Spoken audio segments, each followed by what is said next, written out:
Astini Sumiasih atau yang biasa dipanggil Nyonya Astini lahir pada tahun 1955.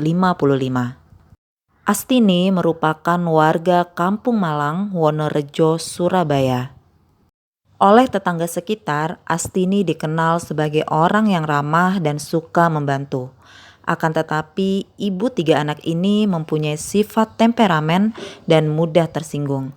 Kedua sifat inilah yang akan menjadi sumber petaka bagi dirinya. Astini hanyalah seorang ibu rumah tangga. Untuk memenuhi kebutuhan sehari-harinya, ia kerap meminjam uang kepada tetangganya. Diketahui Astini meminjam uang kepada ketiga tetangganya, diantaranya yaitu Puji Astuti. Astini berhutang Rp20.000, kepada Ibu Rahayu. Astini meminjam sebesar Rp1.250.000 dan kepada Ibu Sri Astuti, Astini meminjam sekitar Rp250 dan juga Rp300.000. Februari 1996. Kala itu Puji Astuti datang ke rumah Astini dengan tujuan untuk menagih hutangnya sebesar Rp20.000. Sesampainya di rumah Astini, Puji Astuti meminta baik-baik uang Rp20.000 tersebut.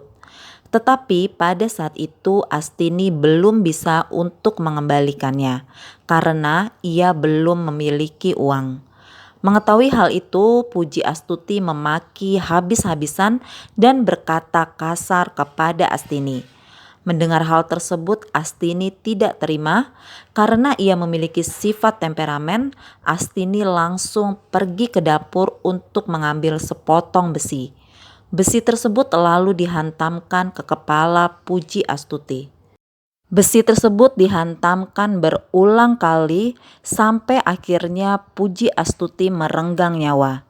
Jenazahnya lalu diseret ke dapur, kemudian ditutupi dengan tikar. Tepat pukul 2 dini hari, Astini memutilasi tubuh Puji.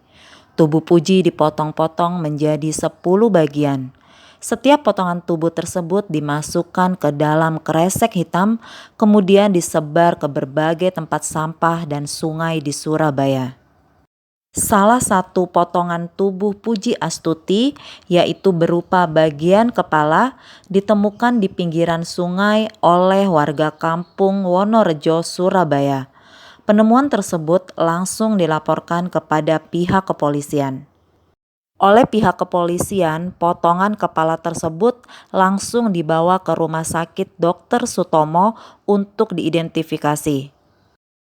Beberapa hari sebelumnya, Agus Purwanto, adik Puji, telah melapor ke kantor polisi perihal tentang hilangnya kakaknya itu. Lalu oleh pihak kepolisian, Agus diminta untuk melihat penemuan kepala di pinggiran sungai. Betapa kagetnya Agus ketika mengetahui bahwa potongan kepala tersebut adalah kepala kakaknya. Pihak kepolisian Wonorejo langsung mencari siapa pembunuh Puji. Menurut keterangan saksi, ia melihat Puji terakhir kali masuk ke dalam rumah Astini. Polisi segera menahan Astini dan menginterogasinya. Berdasarkan pengakuan Astini, ia mengakui telah menghabisi nyawa Puji karena sakit hati saat ditagih hutang. Berdasarkan penyelidikan yang mendalam oleh pihak kepolisian, ternyata ini bukan pertama kali Astini melakukan mutilasi. Sebelumnya, ia pernah melakukan hal yang sama terhadap tetangganya yang bernama Ibu Rahayu dan Sri Astuti. Motifnya juga sama, sakit hati saat ditagih hutang karena mereka berkata kasar kepada Astini. 17 Oktober 1996, Astini dijatuhi hukuman mati oleh Pengadilan Negeri Surabaya. Ia ditahan di Lembaga Pemasyarakatan Wanita Sukun Malang, Jawa Timur. Untuk mengulur waktu eksekusi, Astini mengajukan banding ke Pengadilan Tinggi Surabaya. Namun bandingnya ditolak pada Januari 97. Astini tidak menyerah. Ia lalu mengajukan kasasi dan permohonan gerasi kepada Presiden Megawati Soekarno Putri. Namun semuanya tidak membuahkan hasil. Sebelum dieksekusi, Astini dipindahkan dari Lembaga Pemasyarakatan Sukun Malang ke Rutan Medaeng Sidoarjo. Lalu ia menjalani masa isolasi selama 5 hari dari tanggal 15 sampai 19 Maret 2005. Permintaan terakhir Astini sebelum ia dieksekusi yaitu ingin bertemu dengan suami dan ketiga anaknya. Astini juga meminta permintaan khusus untuk dapat memakan makanan favoritnya berupa roti, cumi-cumi, dan buah-buahan. Astini berpesan kepada suami dan ketiga anaknya untuk meningkatkan ibadah dan ia juga sudah ikhlas menjalankan eksekusi mati ini. Astini dieksekusi pada tanggal 20 Maret 2005. Sebelum berangkat dieksekusi, Astini berwudu terlebih dahulu.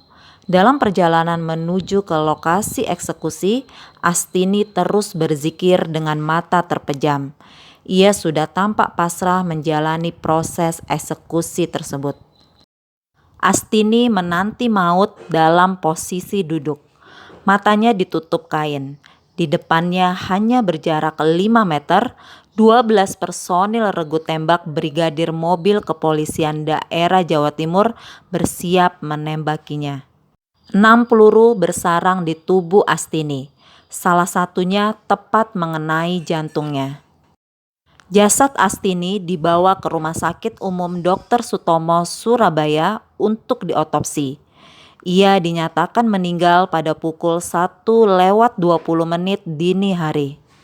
3 adik Puji Astuti, salah satu korban mutilasi Astini, yaitu Yulianto, Agus Purwanto, dan Lili, berteriak histeris saat jenazah Astini tiba di kamar mayat.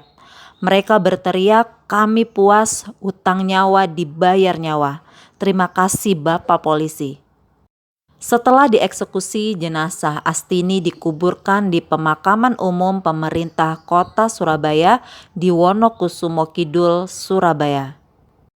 Nuansa horor mewarnai rumah Astini di Jalan Kampung Malang Utara 1 pasca pembantaian terhadap Puji Astuti yang dipotong-potong menjadi 10 bagian oleh pelaku.